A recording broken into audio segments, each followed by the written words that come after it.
ओम शिवाय नमस्तुभ्यम। भगवान भोलेनाथ और माता पार्वती की कृपा आप सब पर हमेशा बनी रहे।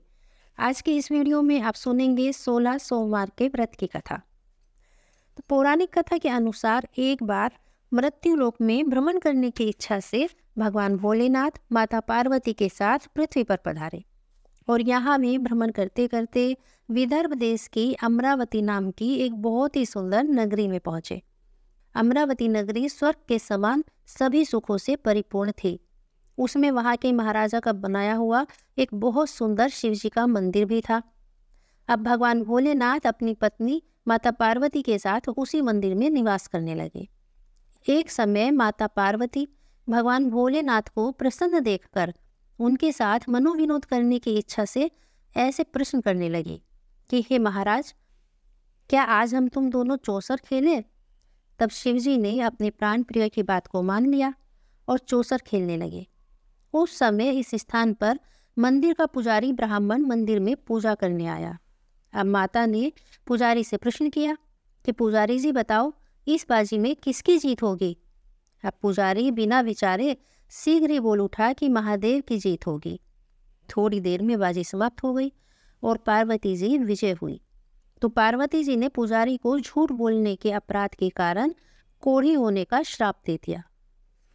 उसके बाद कुछ ही समय में उस पुजारी के शरीर में कोढ़ हो गया।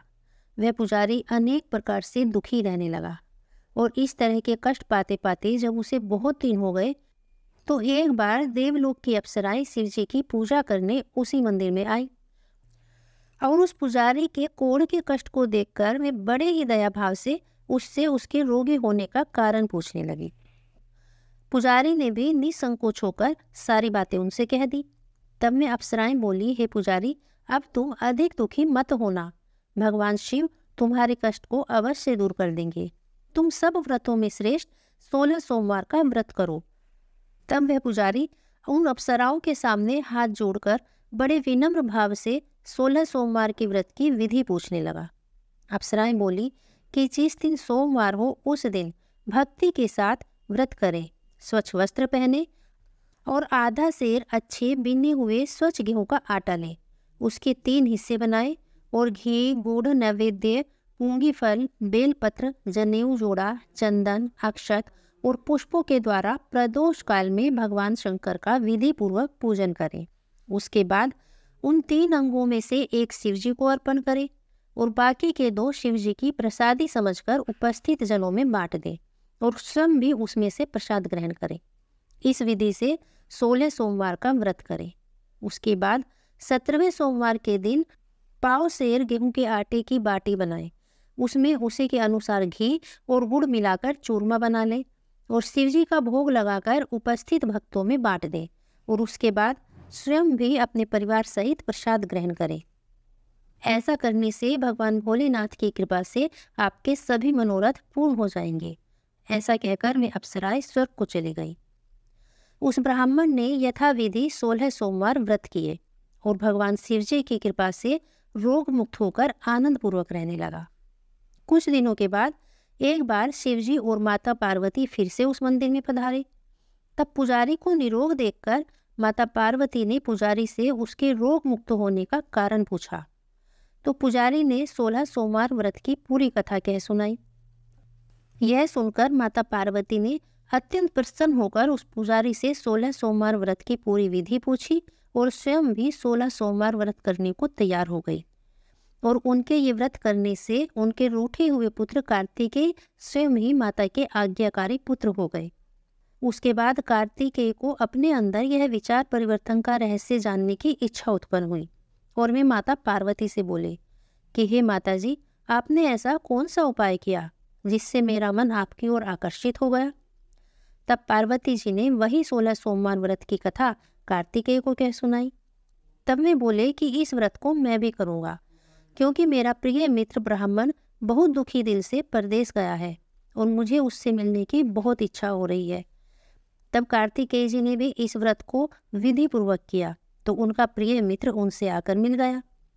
अब मित्र ने इस आकस्मिक मिलने का भेद कार्तिकेय जी से पूछा तो कार्तिकेय बोले, हे मित्र, हमने तुम्हारे मिलने की इच्छा से 16 सोमवार का व्रत किया था। अब तो वह कार्तिकेय का ब्राह्मण मित्र को भी अपने विवाह की बड़ी इच्छा हुई और कार्तिकेय जी से व्रत की विधि पूछकर उसने भी भक्तिपूर्वक यथाविधि 16 सोमवार के व्रत किए। और व्रत के प्रभाव से जब वह किसी कार्यवश विदेश गया तो वहां के राजा की लड़की का स्वयंवर चल रहा था। राजा ने प्रण किया था कि जिस राजकुमार के गले में सब प्रकार से श्रृंगारित हथेली माला डाल देगी, मैं उसी के साथ अपनी प्यारी पुत्री का विवाह कर दूंगा। शिवजी की कृपा से वह ब्राह्मण भी स्वयंवर देखने की इच्छा से राज्यसभा में जाकर एक ओर बैठ गया और नियत समय पर हथेली आई और उसने जयमाला उस ब्राह्मण के गले में डाल दी। अब राजा की प्रतिज्ञा के अनुसार बड़ी धूमधाम से राजा की कन्या का विवाह उस ब्राह्मण के साथ कर दिया गया और ब्राह्मण को बहुत सा धन और सम्मान देकर संतुष्ट किया गया। ब्राह्मण सुंदर राजकन्या पाकर सुख से जीवन व्यतीत करने लगा। एक दिन उस राजकन्या ने अपने पति से प्रश्न किया कि हे प्राणनाथ, आपने ऐसा कौन सा भारी पुण्य किया जिसके प्रभाव से हथेली ने इतने राजकुमारों को छोड़कर आपको वरण किया। तब ब्राह्मण बोला, हे प्राणप्रिय, मैंने अपने मित्र कार्तिकेय जी के कहे अनुसार 16 सोमवार का व्रत किया था, जिसके प्रभाव से मुझे तुम जैसी रूपवान लक्ष्मी प्राप्त हुई। अपने पति के मुंह से इस व्रत की महिमा को सुनकर राजकन्या को बड़ा आश्चर्य हुआ और वह भी पुत्र की कामना करके व्रत करने लगी। भगवान शंकर की दया से उसके गर्भ से एक अत्यंत विद्वान पुत्र उत्पन्न हुआ। अब माता पिता दोनों उस पुत्र को पाकर बहुत प्रसन्न हुए और उसका भली प्रकार पालन पोषण करने लगे। जब वह पुत्र समझदार हुआ तो एक दिन उसने अपनी माता से प्रश्न किया कि हे माता, तुमने कौन सा तप किया जो मेरे जैसा विद्वान पुत्र तेरे गर्भ से उत्पन्न हुआ। तब माता ने 16 सोमवार के व्रत को पुत्र के सम्मुख प्रकट किया। जब उसके पुत्र ने ऐसे सरल व्रत को और सब तरह के मनोरथों को पूर्ण करने वाले इस व्रत को सुना तो वह भी इस व्रत को राज्य अधिकार पाने की इच्छा से करने लगा और हर सोमवार को यथाविधि भक्तिपूर्वक भगवान शंकर के लिए व्रत करने लगा। इसी समय एक देश के वृद्ध राजा के दूतों ने आकर उसको एक राजकन्या के लिए वरण कर लिया।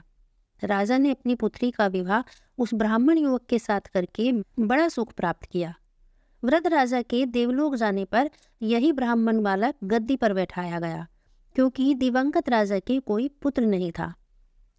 राज्य का अधिकार होकर भी वह ब्राह्मण पुत्र अपने 16 सोमवार के व्रत को करता रहा और जब 17वां सोमवार आया तो उस विप्र पुत्र ने अपनी प्रियतमा अपनी पत्नी से सारी पूजन सामग्री लेकर शिवालय में चलने के लिए कहा, परंतु राजकन्या ने अपनी दास दासियों द्वारा सारी सामग्रियां शिवालय भिजवा दी और अपने आप नहीं आई। इस कारण जब राजा ने शिवजी का पूजन समाप्त कर लिया तब एक आकाशवाणी हुई कि हे राजा, अपनी इस रानी को राजमहल से निकाल दो, नहीं तो यह तुम्हारा सर्वनाश कर देगी।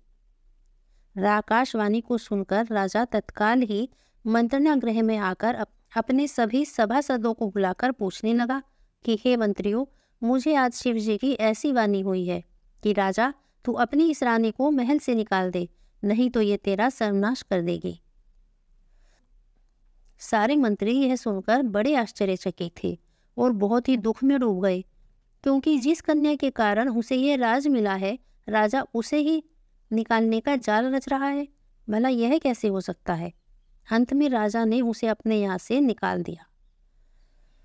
रानी अपने भाग्य को कोसती हुई नगर के बाहर आई। बिना चप्पल, फटे वस्त्र पहने और भूख से दुखी धीरे धीरे चलकर वह एक नगर में पहुंची। वहां एक बुढ़िया सूत काटकर बेचने जा रही थी। उस रानी की यह करुण दशा देखकर वह बोली कि चल, तू मेरा सूत बिकवा दे, मैं वृद्ध हूँ, भाव मोल करना नहीं जानती। अब बुढ़िया की ये बात सुनकर रानी ने सूत की गठरी अपने सर पर रख ली और उसके साथ चल दी। थोड़ी देर बाद ऐसी आंधी आई कि सूत पोटली के सहित उड़ गया। बेचारी बुढ़िया पछताती रह गई और रानी को अपने साथ से दूर रहने को कह दिया। अब रानी एक तेली के घर गई तो तेली के सारे मटके शिवजी के प्रकोप के कारण उसी समय चटक गए। ऐसी दशा देख उस तेली ने भी रानी को अपने घर से निकाल दिया। इस प्रकार रानी अत्यंत दुख पाती हुई एक नदी के तट पर गई तो उस नदी का सारा जल एकदम सूख गया। उसके बाद रानी एक वन में गई। वहां जाकर वह एक सरोवर की सीढ़ी से उतरकर पानी पीने लगी। तो उसके हाथ से जल का स्पर्श होते ही वह सरोवर नीलकमल के समान हजारों असंख्य कीड़ों से भर गया। तब रानी ने अपने भाग्य पर दोषारोपण करते हुए उसी जल का पान करके पेड़ की शीतल छाया में विश्राम करना चाहा। वह रानी जिस भी पेड़ के नीचे जाती उस पेड़ के पत्ते तत्काल ही गिर जाते। उस वन के ग्वालों ने जब अपने वन और सरोवर के जल की ऐसी दशा देखी और देखा कि उनकी गौओं को चारा और पानी कुछ भी नहीं मिल रहा है, तो बड़े दुख के भाव से उन्होंने जाकर यह पूरी कथा अपने गोसाई जी से, जो कि उस जंगल में स्थित मंदिर के पुजारी थे, जाकर बताई। और वही वाले उस रानी को लेकर उस गोसाई जी के पास आए। रानी के मुख की कांति और शरीर की शोभा देखकर गोसाई जी जान गए कि यह अवश्य ही विधि और गति की मारी कोई कुली नबला है। ऐसा सोचकर पुजारी जी ने रानी से कहा कि मैं तुमको अपनी पुत्री के समान रखूंगा, तुम मेरे आश्रम में चलो, मैं तुम्हें किसी प्रकार का कोई कष्ट नहीं होने दूंगा। गोसाई जी के ऐसे वचन सुनकर रानी को थोड़ा धीरज हुआ और वह गोसाई जी के साथ उनके आश्रम में रहने लगी। परंतु आश्रम में रानी जो भी भोजन बनाती उसमें कीड़े पड़ जाते, जो जल भर के लाती उसमें भी कीड़े पड़ जाते। अब तो गोसाई जी दुखी हो गए और रानी से बोले, हे बेटी, तेरे ऊपर कौन से देवता का प्रकोप है जिससे तेरी ऐसी दशा है? पुजारी की बात सुनकर रानी ने पुजारी जी को शिवजी की पूजा में न जाने वाली पूरी कथा कह सुनाई। तो पुजारी शिवजी महाराज की अनेक प्रकार से स्तुति करते हुए रानी से बोले कि हे बेटी, तुम सब प्रकार के मनोरथों को पूर्ण करने वाले 16 सोमवार के व्रत को करो, उसके प्रभाव से अपने कष्टों से तुम मुक्त हो जाओगी। गोसाई जी की यह बात सुनकर रानी ने 16 सोमवार व्रत को पूरी श्रद्धा भाव से और विधि पूर्वक संपन्न किया और 17वें सोमवार के पूजन के प्रभाव से उधर उस राजा के हृदय में विचार उत्पन्न हुआ कि रानी को गए हुए बहुत समय व्यतीत हो गया, न जाने रानी कहाँ कहाँ भटक रही होगी और मुझे उसे ढूंढना चाहिए। यह सोचकर रानी की तलाश में उसने चारों दिशाओं में अपने दूत भेज दिए। अब राजा के दूत रानी की तलाश करते करते उस पुजारी के आश्रम में पहुंचे। तो वहां रानी को पाकर उन्होंने पुजारी जी से रानी को मांगा, परंतु पुजारी ने उन्हें मना कर दिया। तब राजा स्वयं पुजारी के आश्रम में आया और पुजारी से प्रार्थना करने लगा कि महाराज, जो स्त्री आपके आश्रम में रहती है वह मेरी पत्नी है। शिवजी के कोप से मैंने इसको त्याग दिया था, अब इस पर से शिवजी का प्रकोप शांत हो गया है, इसलिए मैं इसे लेने आया हूँ। आप इसे मेरे साथ चलने की आज्ञा दें। गोसाई जी की आज्ञा पाकर रानी राजा के महल में आई। घर घर में मंगलगान होने लगे। पंडितों ने विविध अनेक प्रकार के वेद मंत्रों का उच्चारण करके अपनी राजरानी का आवाहन किया। ऐसी अवस्था में रानी ने पुनः अपनी राजधानी में प्रवेश किया। महाराज ने अनेक तरह से ब्राह्मणों को दान आदि देकर संतुष्ट किया। इस प्रकार से राजा शिवजी की कृपा का पात्र हो राजधानी में रानी के साथ अनेक तरह के सुखों को भोगता हुआ आनंद पूर्वक जीवन व्यतीत करने लगा। इसी प्रकार जो मनुष्य भक्ति पूर्वक 16 सोमवार के व्रत करता है वह इस लोक के सभी सुखों को भोगकर अंत में शिवपुरी को प्राप्त होता है। भगवान शंकर के 16 सोमवार के यह व्रत सभी मनोरथों को पूर्ण करने वाले हैं। इसीलिए पूरी श्रद्धा भाव से और भक्ति भाव से अपने सभी मनोरथों को पूर्ण करने के लिए भगवान शंकर के ये 16 सोमवार के व्रत जरूर करें और इस व्रत में व्रत की कथा भी जरूर सुननी चाहिए। कहते हैं व्रत की कथा सुने बिना व्रत अधूरा ही रह जाता है। भगवान शंकर आप सभी के मनोरथों को पूर्ण करें। जय भोलेनाथ, जय माता पार्वती।